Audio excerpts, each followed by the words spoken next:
Hey, listeners, Happy New Year 2021. This is crazy. I do realize that I am 2 weeks into 2021 already.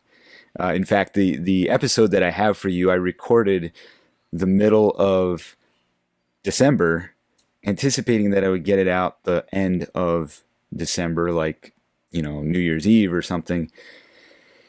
And it did not happen. I spent the last month of December, with the exception of a few days when family was around for Christmas. I spent my December cramming out, getting caught up on my school assignments that were supposed to be in on the 19th of December, but I had a couple gracious profs they gave me to the end of the year. We got them done, but I got them done. But it was a wild push, and yeah, it's been a crazy year in many ways. One of the ways it's been crazy is I've barely made it through the last two semesters.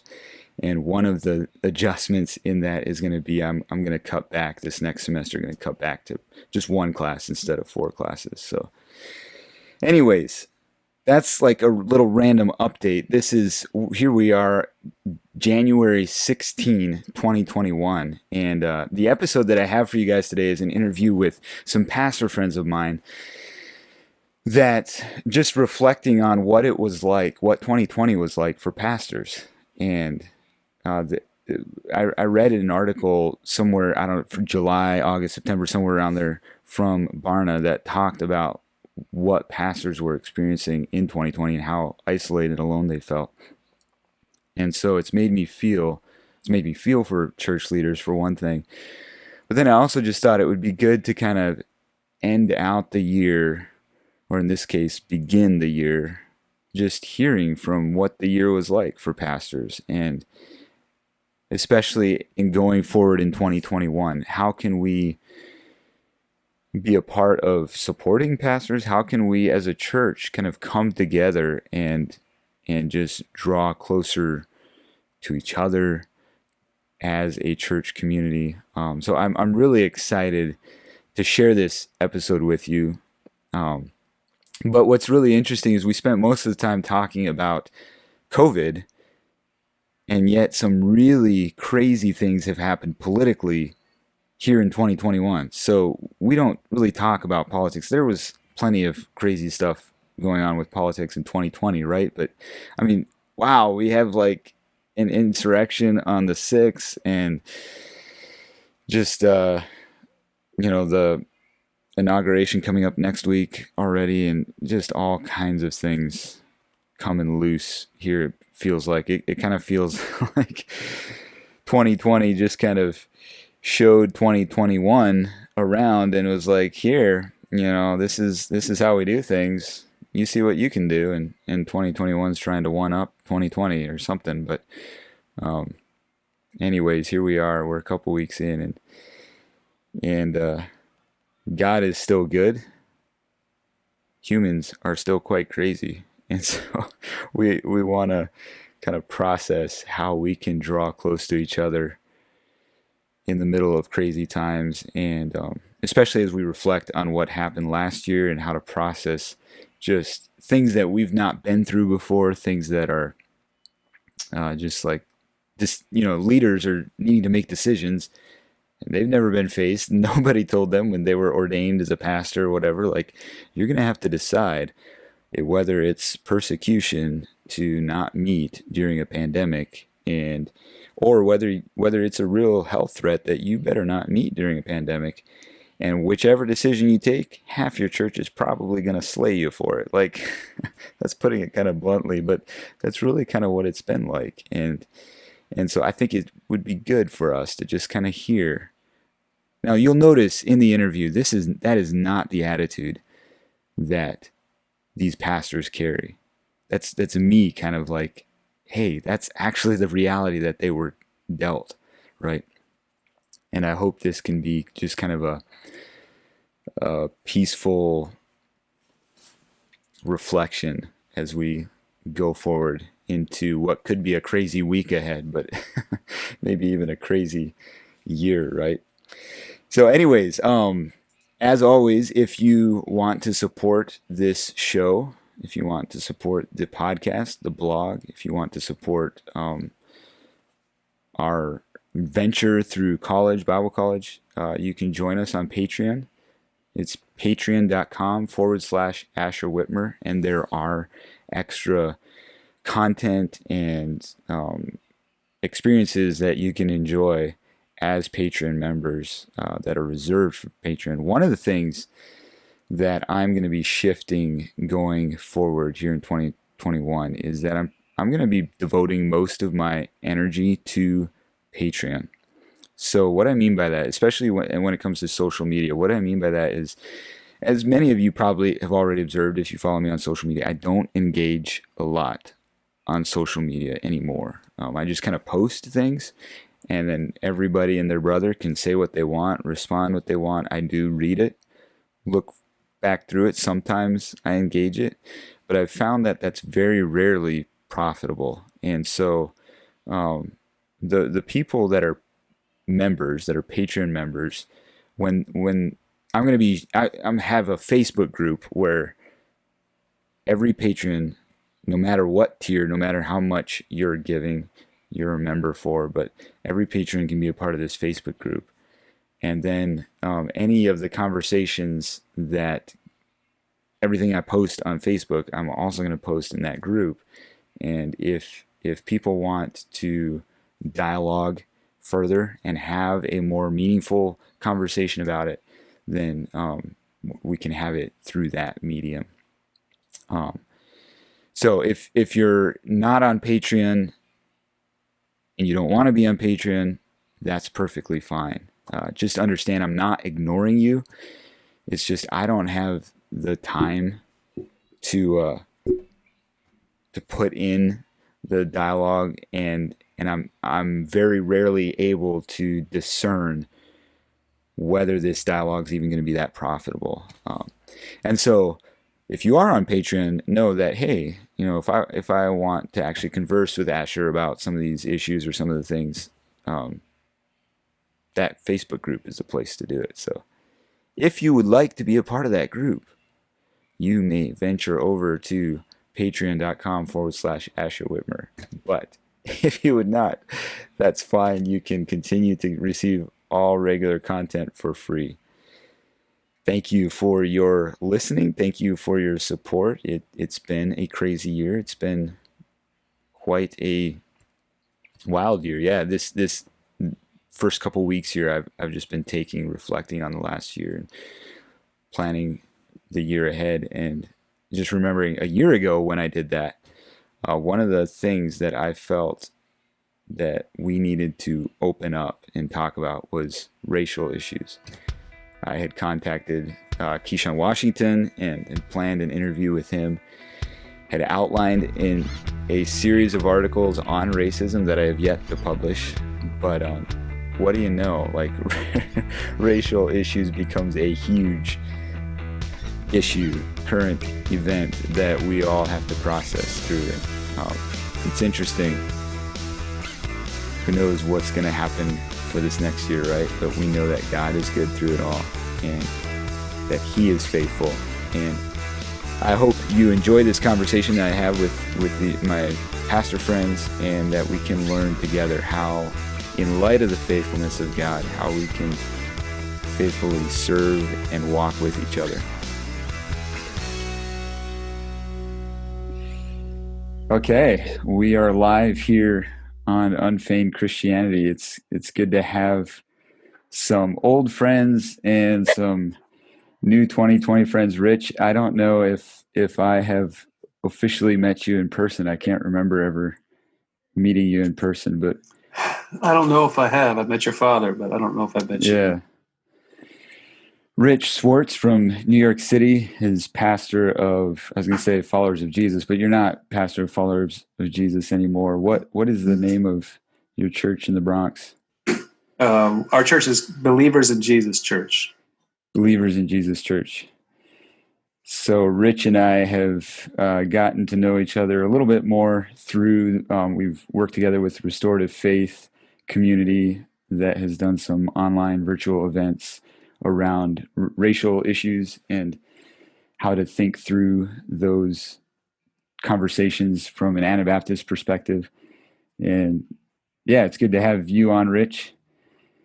It's good to have my local pastor, one of my local pastors, Jose Sanchez, down. I'm just kind of going around the circle here on my screen. Pastor Jose, you have been a part of pastoring our church here in LA. LA Road stands for Real Life Opportunities and Discipleship. What has it been? 5 years? 6 years? Pretty much, yeah, close to 6 years. Mm-hmm. Yeah, 2014, 2015, somewhere there. Our family got to know theirs. Oh, it's 10 years, I guess, probably now. We're doing our first Bible school in one of the local parks here, and their kids had tennis practice during the Bible school, but they would be done with tennis practice right around the time we were done with the Bible school, and his son and daughter would come over and we'd play some tag and so forth with them, and that was kind of our initial introduction to the Sanchez family. And since we've gotten to know them well and really appreciate their involvement in our church, and now in recent years, their leadership in our church. Thank you for coming on the podcast. Yes, it's a privilege. Thank you. And then Drew is Drew Lattin from Wisconsin. I never remember exactly. Ladysmith, Hayward, somewhere. Yeah, in Hayward, northern Wisconsin. And what's the name of your church again? Grace Bible Church. Grace Bible, yeah. Pretty vanilla name. Yeah, we have Drew and Lissel were in Thailand working with IGO the same time. I mean, they were there much longer than Teresa and I were, but the 3 years that we spent in Thailand, they were there as well. And so we got to know them through our time there. I invited these brothers on because they're all three pastors, and they represent a variety of congregations. Rich and Jose are both urban settings, even though different type of urban setting. New York was hammered hard early in this pandemic with COVID, and LA hasn't quite had the hit that New York has necessarily, but we're not quite stacked on top of each other either, quite like New York is. But then Drew is in the Midwest in a rural setting, and which presents its own unique challenges and concerns that the congregation has. And I've just, as we near the end of 2020, which has been a crazy year, and I'm thinking obviously particularly of COVID, but there's been lots of stuff for us to sort through as churches and people, and elections and political involvement, and who is good or evil in relation to that. We've also seen a lot of racial tensions flare up, especially in the cities, although Drew, you're not that far away from Kenosha or Minneapolis. That's right. So I just kind of wanted to hear from a pastoral perspective what the year's been like for pastors. And obviously I'd love to hear just from you guys what it's been like. And I'm sure you've talked with other pastors as well, and can maybe share some of the broader perspective too. But I was reading an article by Barna earlier this year that brought out, I don't have it right in front of me, but a high percentage of pastors feeling lonely and overwhelmed through this year. And I think that's typical, sadly, of a lot of pastors and leaders in normal circumstances.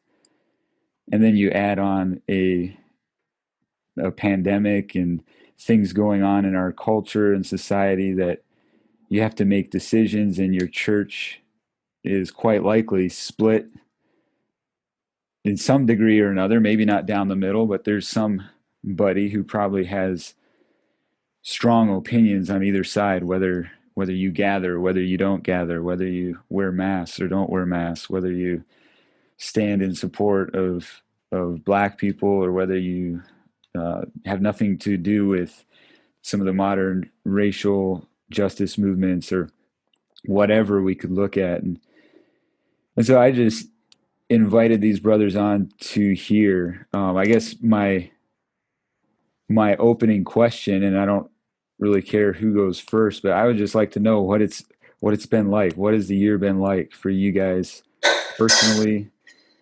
Yeah, maybe we'll start there. Personally, like, how has it been for you, brothers?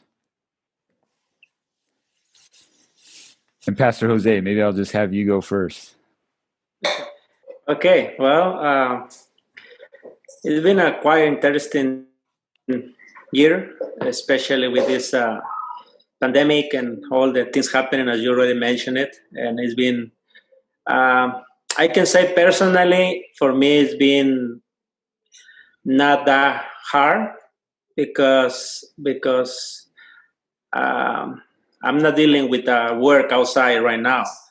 But in terms to the church, it's been quite different. And when I say different, is I'm those type of persons that for me is everything like, not like wherever, but it's like it's okay. We just trust in the Lord and let things happen. Either way, they're gonna happen. So, but I'm realizing the amount my family members and among the church, it is quite a different way of seeing things. And again, here in my house, we all have peace in this particular issue.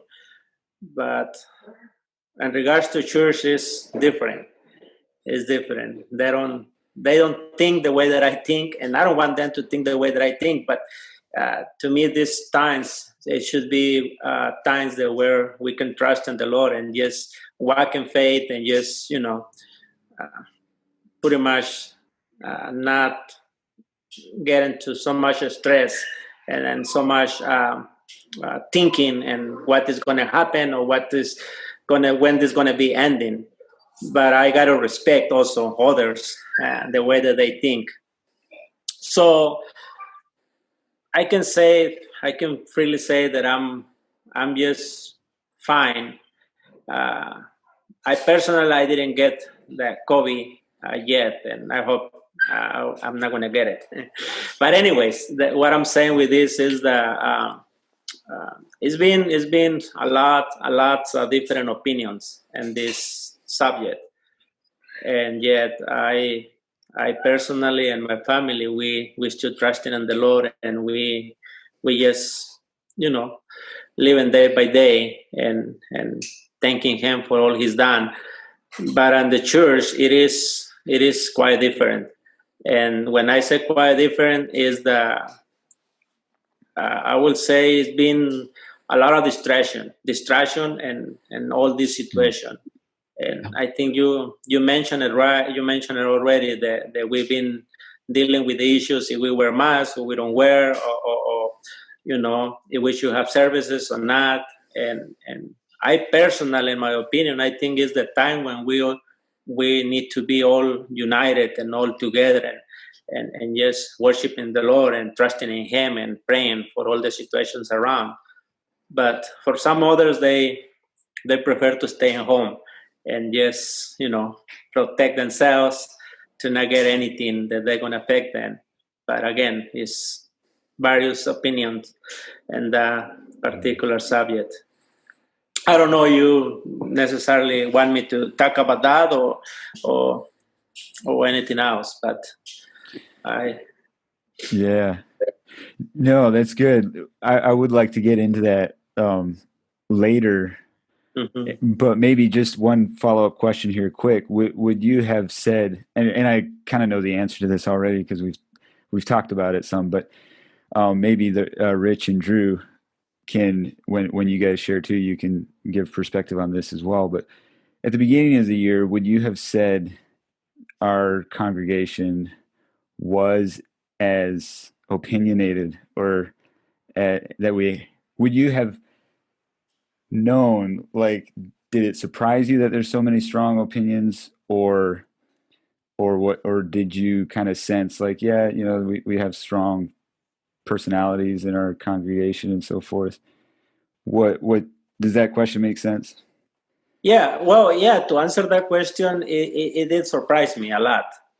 See all the various way of thinking, and their I can say that it's like between little bit fear and not trusting in the Lord, pretty much. And also, I understand that families, they need to protect their environment and their little kids and little born babies. I understand that perfectly. But as a pastor, I just think that we all should just trust the Lord and put everything in His hands, and not be worried and not be anxious by nothing, just trusting in Him. But obviously, it is a different ways of trusting in Him. And some of the church members, they trust in the Lord, but they staying in their house. I mean, they have faith in the Lord, but they prefer not to get close to where everybody is. And I respect that. But yeah, for me, was a huge impact, knowing that we have a different opinions in this particular issue. Yeah. And I guess maybe as we talk, we could say, like for us here in LA, it started when it all started, everything shut down. We went to Zoom, and I think we were doing Zoom for 2 months. I think it was 8 weeks, Pretty much. something like that. Yeah. And so just having as much of a regular service as you can over Zoom altogether. And our church is small enough. We have maybe 8 families, 8 to 10 households represented. And then in May, the end of May, things opened up and we could gather outdoors. And so we've been outdoors pretty much ever since. There was a period where COVID went through our church, and so we did Zoom for a couple of weeks. But even now, with the holiday restrictions, the governor has made a more distinct exception for religious organizations, and so we're still gathering. And it's beautiful weather here in California, so we didn't get hit with snow this week, and we can still gather outside. But so yeah, Rich, maybe you can go next. I'm curious what it's been like for you personally, and yeah. Yeah. Well, I got to keep my eye on the clock here. Can you hear me all right? Yeah. Yeah. So I don't talk too long, because when you said that you'd like to interview me with a couple other pastors, I thought, oh boy, I'm not doing so well. So I guess maybe I'll kind of backtrack. I think the last couple months have been a little bit harder for me this year than the first maybe 6 months. And it's kind of strange how it works. In our church, it was like the middle of March that we started the Zoom meetings, and it went for I think we went about 12 weeks. And in that time, it was actually really bad in New York.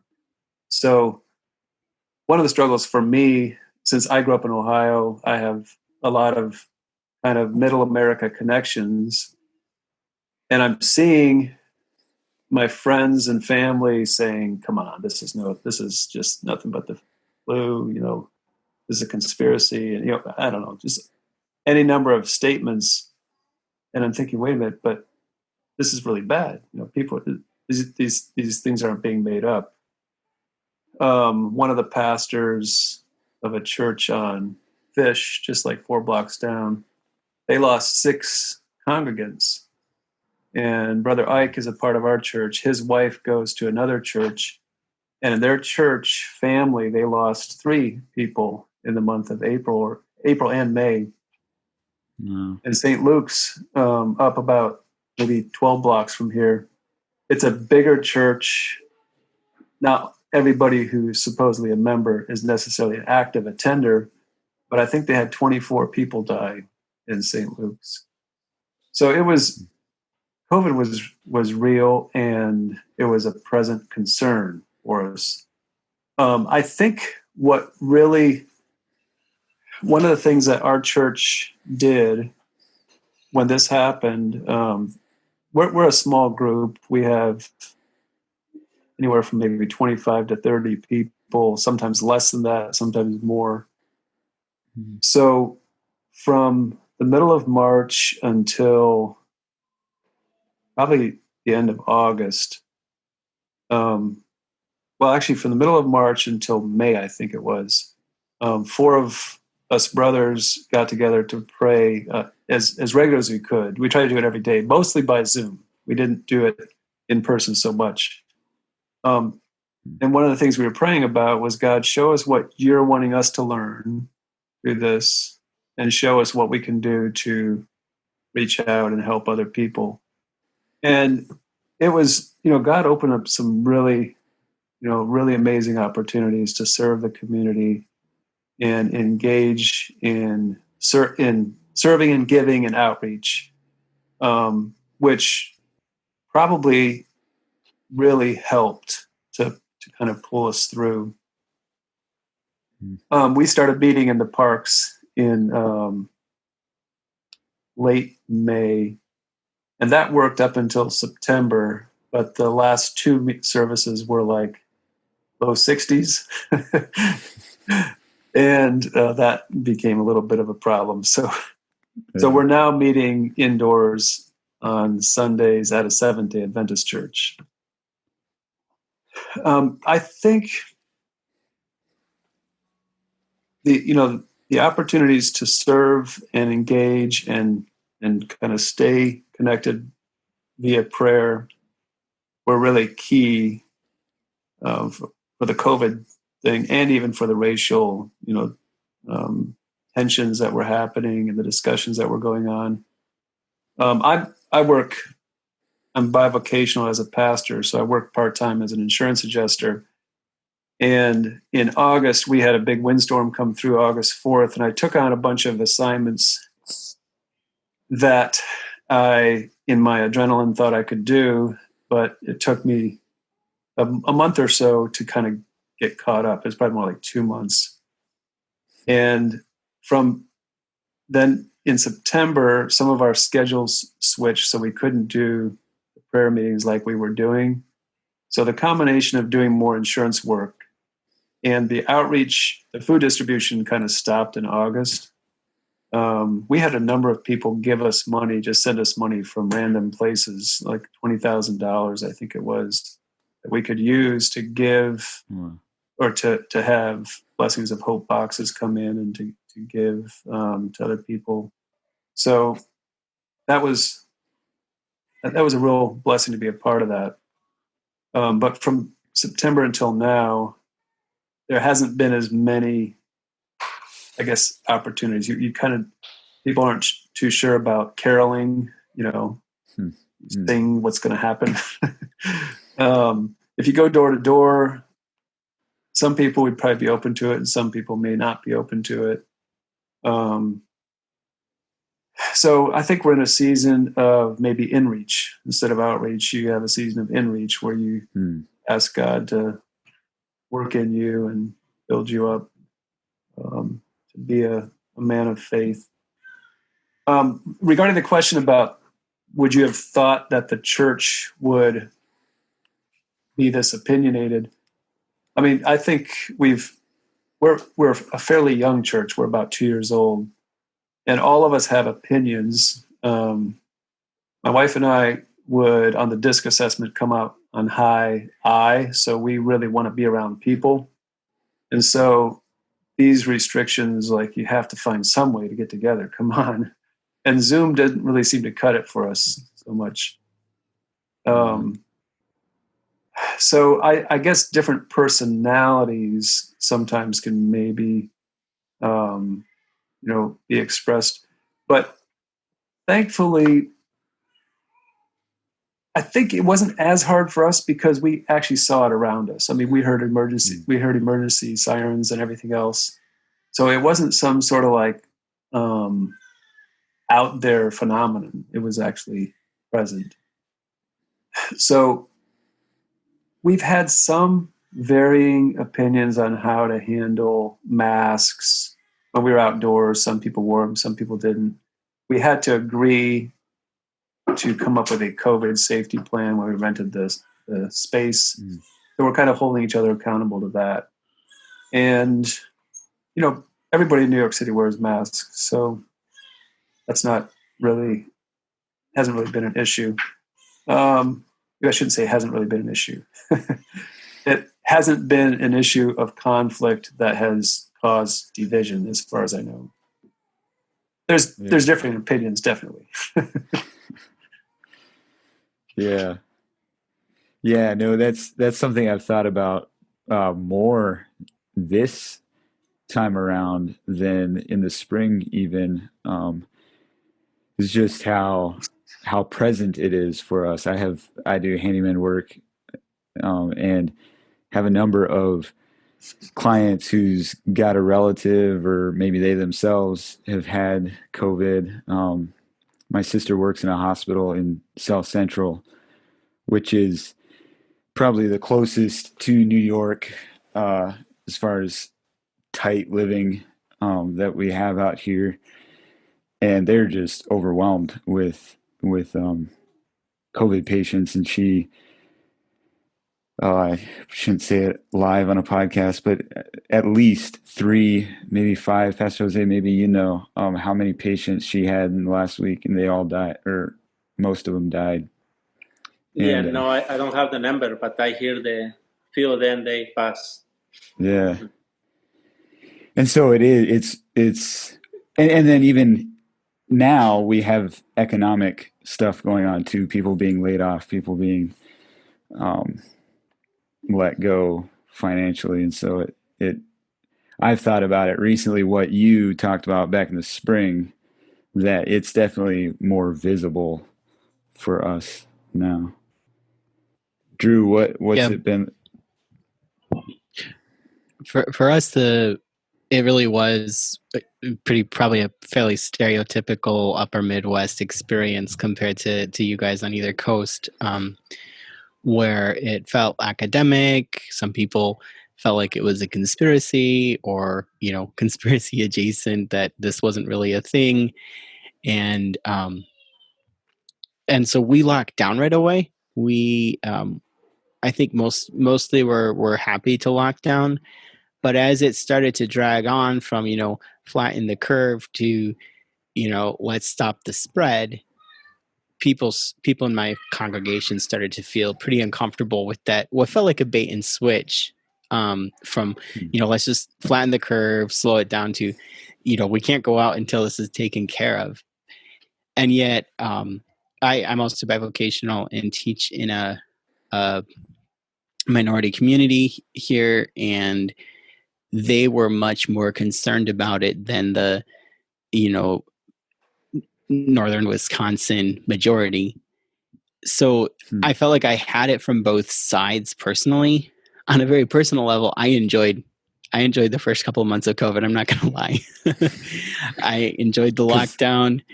I enjoyed the slower pace of life. It was a little bit. And we were able to engage with the community in a way that I hadn't been able to. We delivered food boxes on the backs of school buses, and we connected to people and heard some stories and such.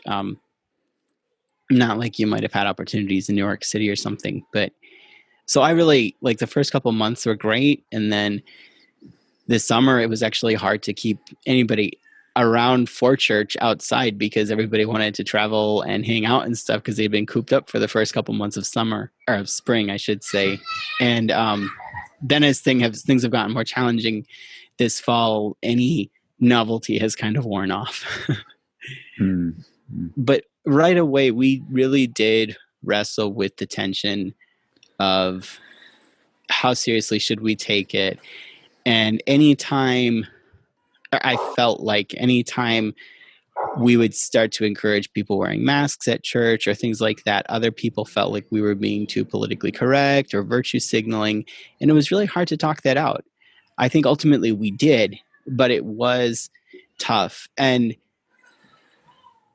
I think there's a lot of polarization around the issue, and a lot of us are sitting here wagging our fingers at the, conservative conspiracy theorist, Trump loving types that think that masks are a mark of the beast or something, as the stereotype would go.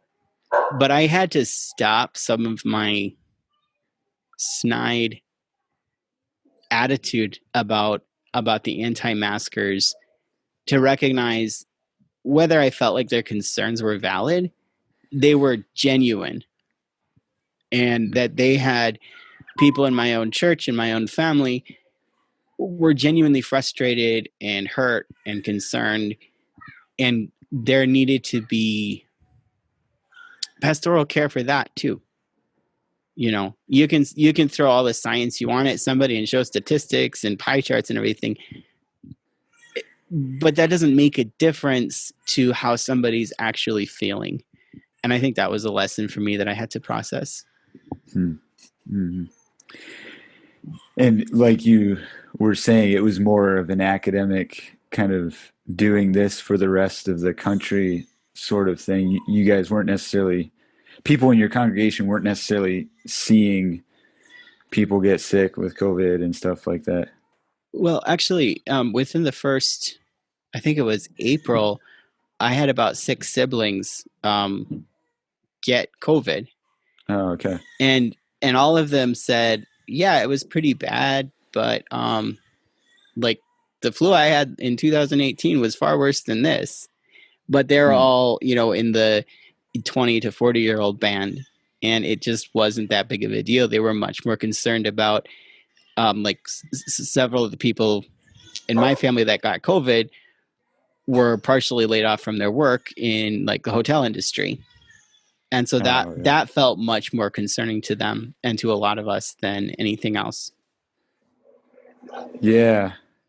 So I'm curious how, just to dovetail off of what you guys have shared, how do you, as men or as human beings, like when you're supposed to make decisions that you're going to have, especially if there are people on both sides, like someone's not going to like the decision that you make. How do you process that? And how does that, how do you handle the criticism or the, is that, is that a challenge that you enjoy? Is it the type of thing that just eats at your gut and keeps you awake at night? And what do you do with stuff like that? I think for me, the two things that I learned navigating it was, one, that I can't be somebody else's conscience. So we have masks available. We encourage people to wear masks, officially, but we're not going to turn somebody away at the door if they don't wear a mask, or, give them side eyes or anything. So I had to stop trying to be the conscience of people coming to church or that we were interacting with. Stop trying to convince people that this was the right thing to do, which you can start thinking about Romans 13 and how that would play in. But as far as the actual health risk, I couldn't take that on. And then the second thing, which I blew early on, was the need for just really open communication, acknowledge the elephant in the room, acknowledge that this is a complicated issue and that people felt differently and people are going to get their toes stepped on, and warn people about that and talk about it. So transparency was super important as well. And we learned that a little bit too late, but I think as a church we did learn it and we're stronger for it. I'm curious how many, I know Jose has 2 other men that he's making these decisions with. What is the structure like for you, Drew and Rich? Like, does it fall primarily on your shoulders, or do you have co-pastors, elders that you're making this with? Go ahead, Rich. Yeah. Okay. Well, thankfully, it's not just me.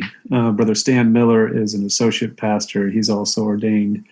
And then Brendan and Ike, we have kind of a leadership team of the four kind of committed brothers that are part of the church. So I think one of the tough things has been even just meeting has been a little bit harder.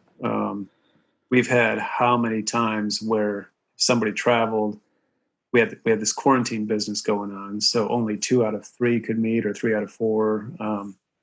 So then it would have to be a phone call or text or something.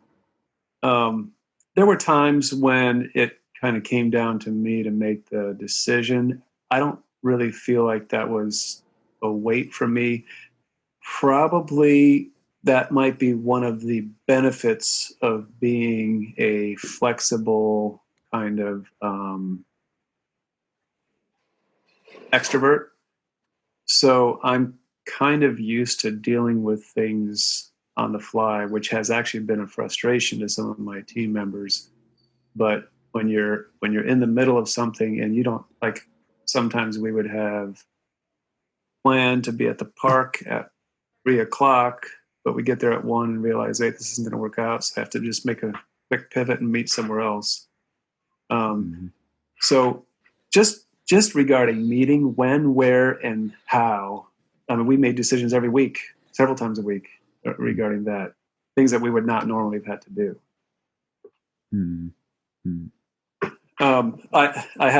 We had a pastors meeting with about 8 or 10 other pastors in Brooklyn last Saturday. And the one brother said he read something that said, I think it was a secular analysis of CEOs. And they said that when you analyze their decisions, about 50% of them were wrong. And he said, oh, that was kind of encouraging. And then the one brother said that no decision is sometimes the worst decision you can make. So, yeah, there has been a lot of deciding to do. And it's primarily been, for us, around how to meet, when to meet, where to meet. And it's been more about the worship times and the prayer times. We haven't really had as many opportunities for the outreach times, except during that food distribution season.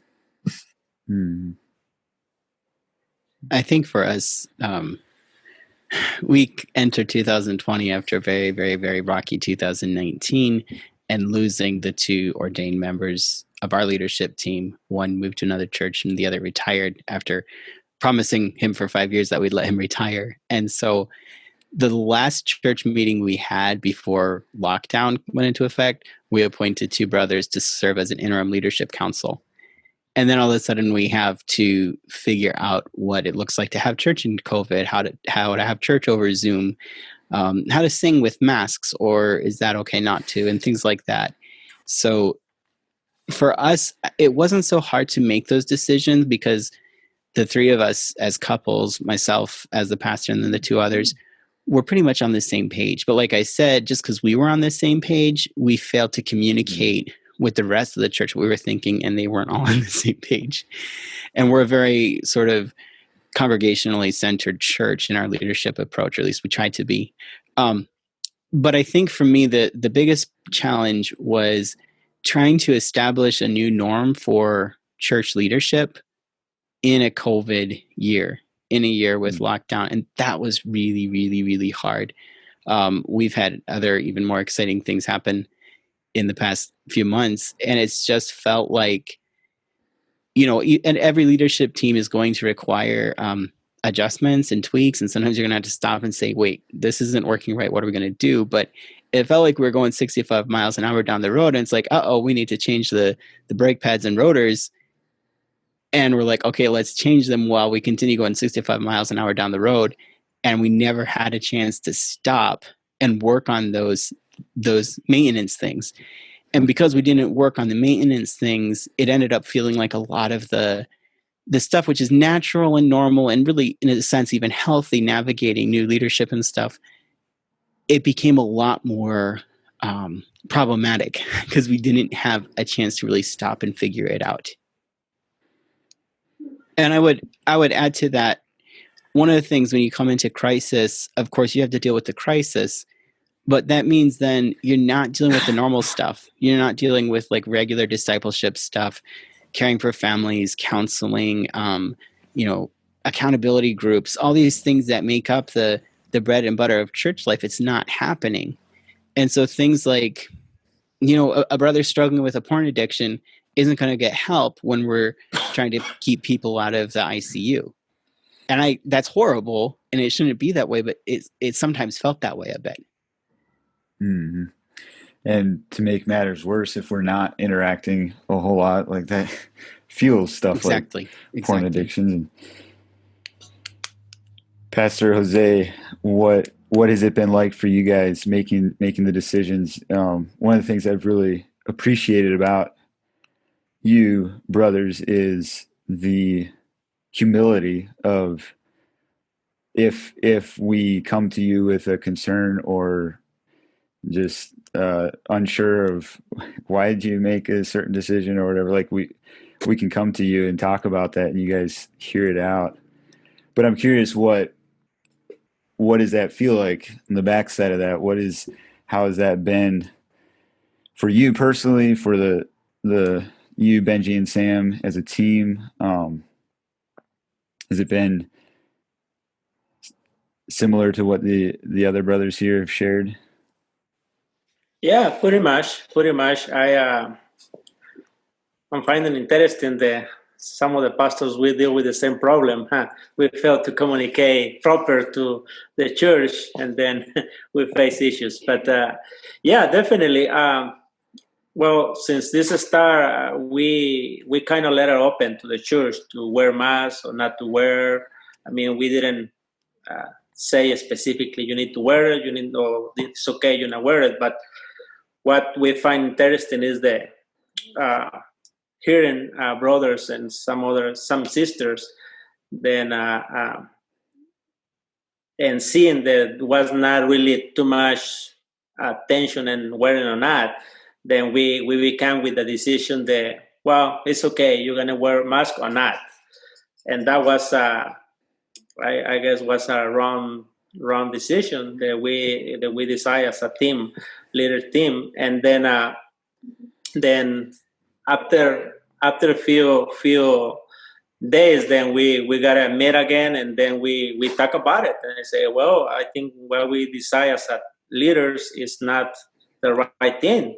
We gotta do something else. And then we find ourselves, our three and wives, just all quiet, just looking one to another, and okay. And then I asked the question, who decided it was okay not to wear masks?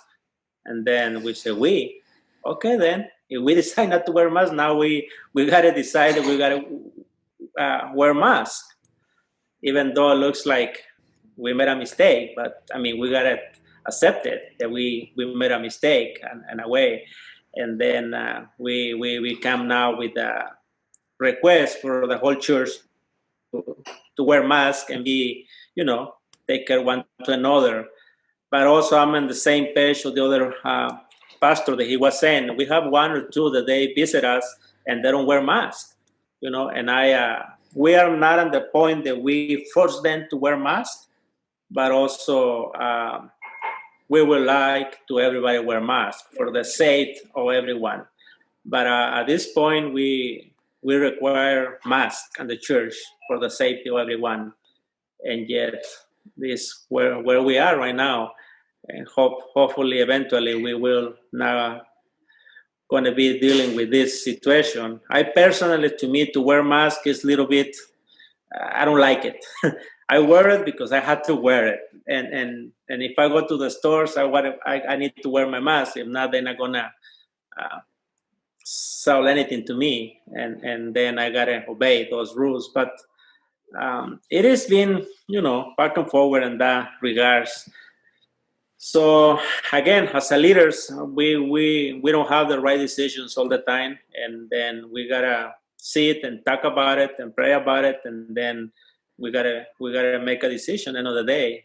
And most of the main decisions comes on me So if I did good, then it's good. If I did wrong, then I did wrong. So we need to find counsel sometimes, even between us three. Sometimes we are not on the same page because we see different perspectives and we hear different brothers and sisters. So we gotta really try to make a good decisions for the sake of everybody. Yeah. So it's where we are right now.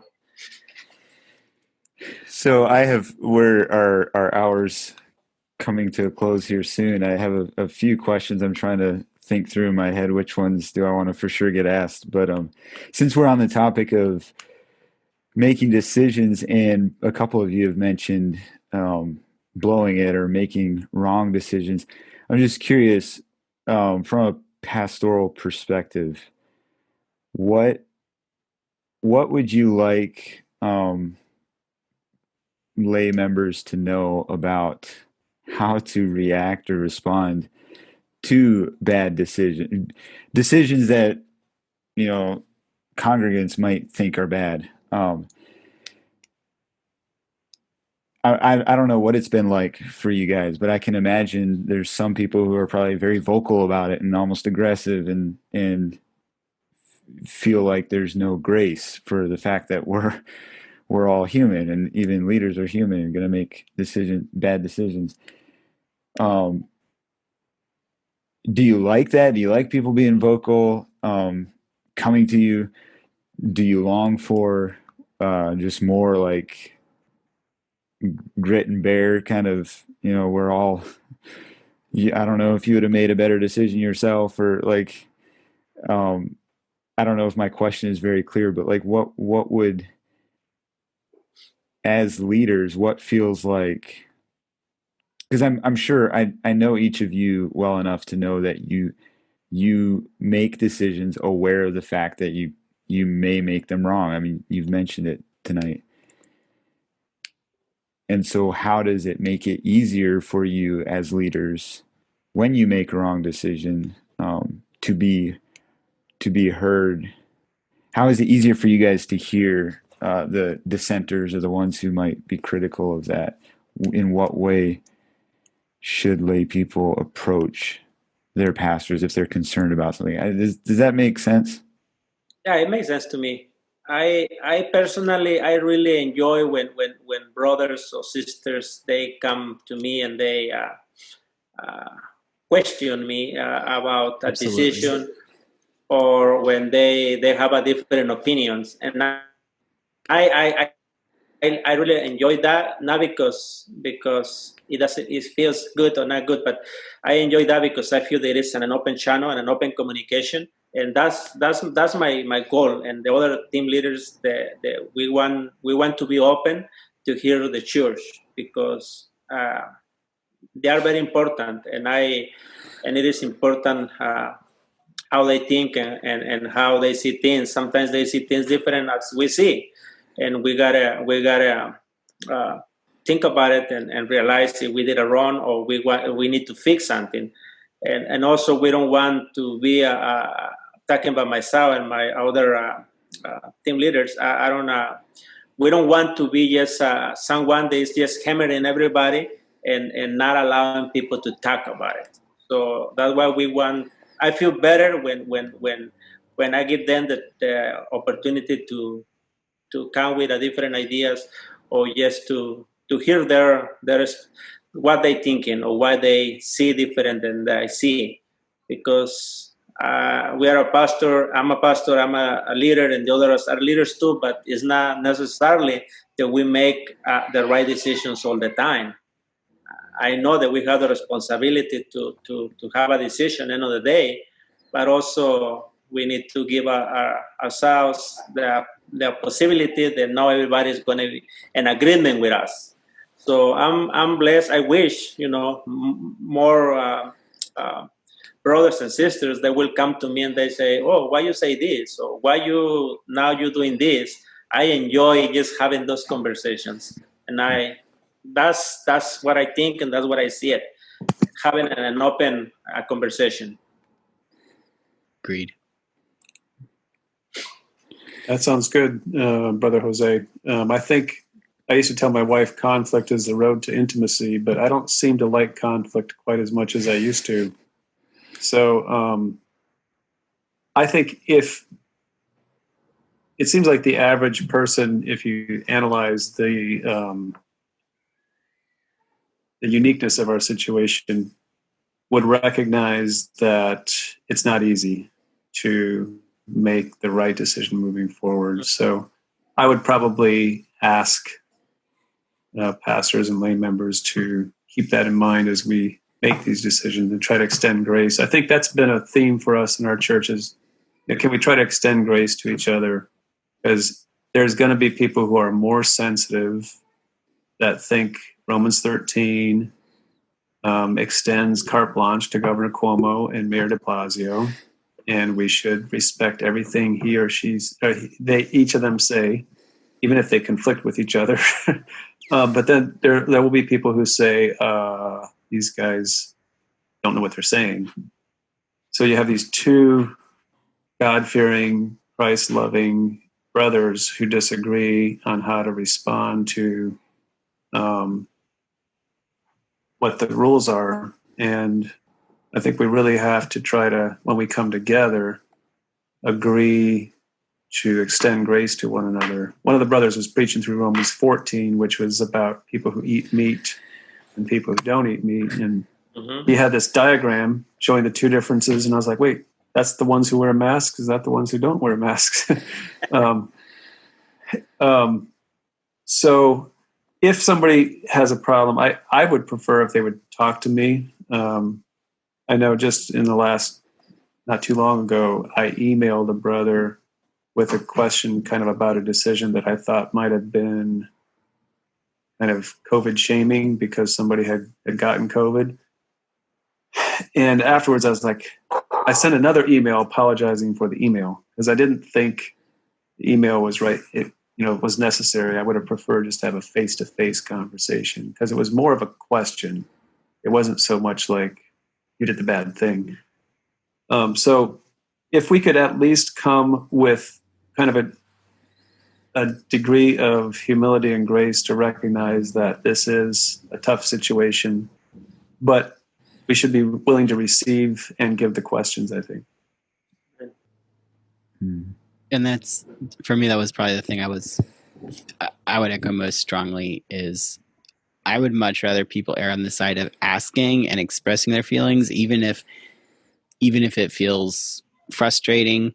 Because what often happens, and maybe this is just an upper Midwest thing, but people are like, okay, so the leadership team or the pastor made this decision, so I don't like it. I'm going to talk to everybody else about it, but I'm not going to talk to them about it. And so we had to work through that. And I was really proud of my church for doing that. But I would much rather people err on the side of giving me a call or sending me a WhatsApp message and saying, hey, I'm really struggling with this as far as decisions, and extending that just one more step. Like, we are not in this calling of pastoral ministry to figure out whether people should wear masks or not, or whether we should have singing or communion at church. We're in it to take care of each other and to love and to do Bible studies and disciple. And I heard quite a few people, even in the last couple months, say, I wanted to tell you about this problem I was having, whether it was, marriage, family, sexual purity, whatever. But I really didn't want to put it on you because I know you're really stressed out about this other thing. And it's like, in a sense, you telling me about your real problems is actually a breath of fresh air, even if it is a problem.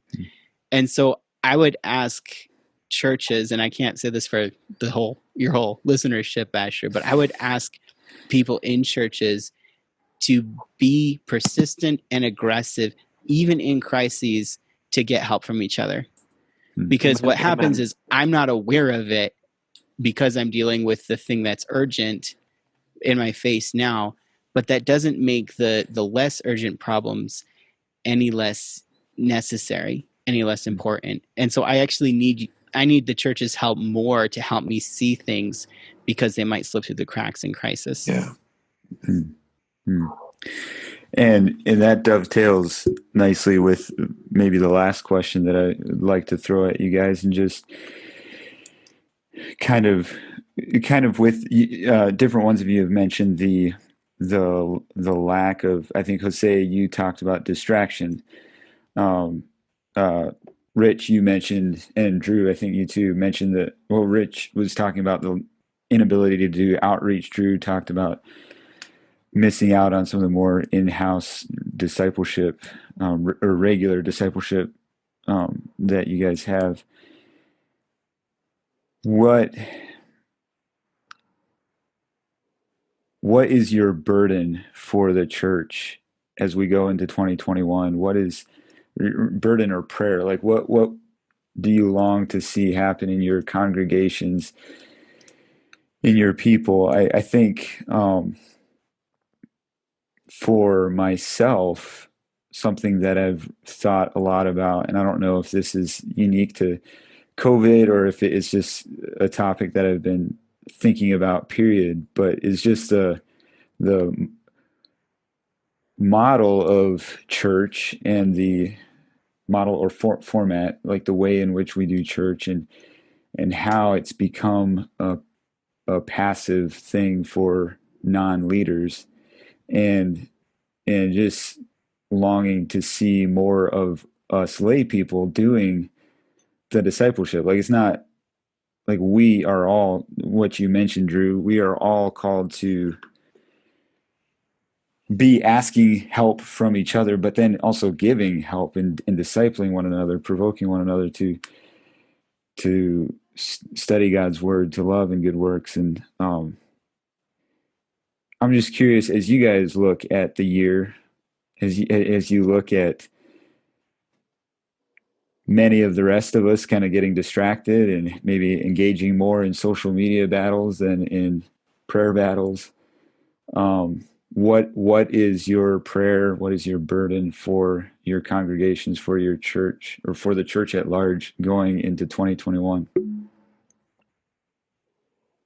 Well, I can say from my side, my prayer, my wife and I, is we desire more unity, even in this turmoil all happening. The church can be united. And I'm not just talking in LA Road Church, but I'm talking in a universal church that we all can be united and just on prayer and hoping for good and just praying that things change for good too. And among that, caring one to another, as you mentioned it already, because not everybody thinks the same as I think, but we need to be aware of those families or those brothers or sisters that they're afraid to come to church, and we need to find a way to communicate with them. And I think that's part of discipleship that we all need to do. So my desire will be for unity. And like I say, not just an LA Road, but a universal church, unity. We need that. That's what I believe. I haven't thought about for next year, like what the theme would be, but at least for our local church, and I think I would want to extend this out to the church at large, that we could grow in being a praying people and a people that has a voice to share the gospel, to spread the gospel to the unchurched and lost around us, but also that we could grow deeper and stronger in the grace of Christ. Yeah, I think sometimes there's seasons where you're doing more of one than the other, I suppose. So right now, I think it might be that the deeper and stronger is supposed to be happening. You know, I have 6 children, and so as a father, my prayer as a father is that I could be a better father and understanding and wise. And my prayer for the church and even for our community, that we could partner with the Spirit of God in turning the hearts of the fathers to the children and the hearts of the children to the fathers. So those are some of my burdens.